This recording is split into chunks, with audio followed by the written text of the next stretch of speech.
So now let's open a remove.php inside of the categories folder.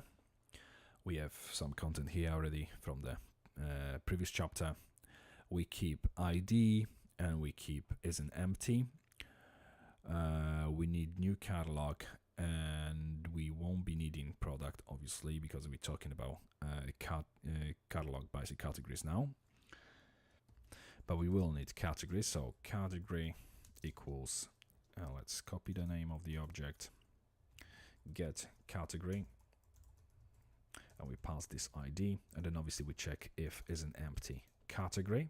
If it is an empty, we create the URL, which is basically exactly the same way as before. Then we check for the URL parameter, which is the remove one. If is an empty remove, we will want to remove not product but category this time, method which we'll create in just a second as well.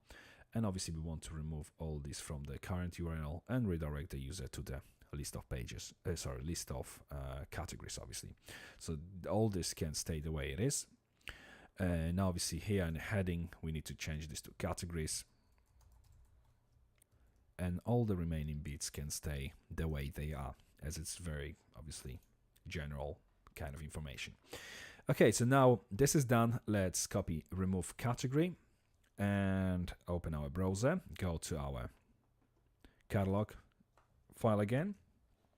We want to remove it. Let's put inside in between actually after duplicate category, if we put this new method and we call it public function remove category.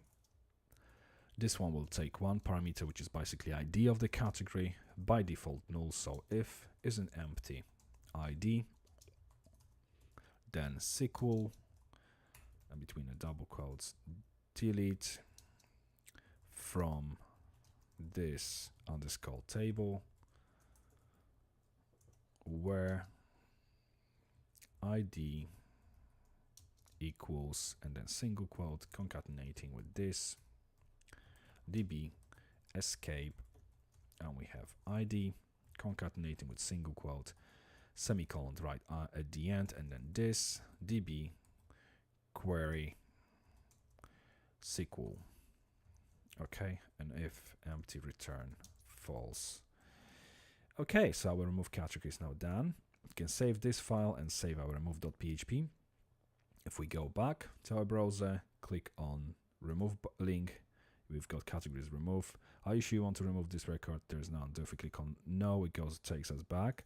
But if we click on yes, it removes our category, and obviously we are left with the only ones which were there before. So our categories section is now finished. Let's move to the orders one.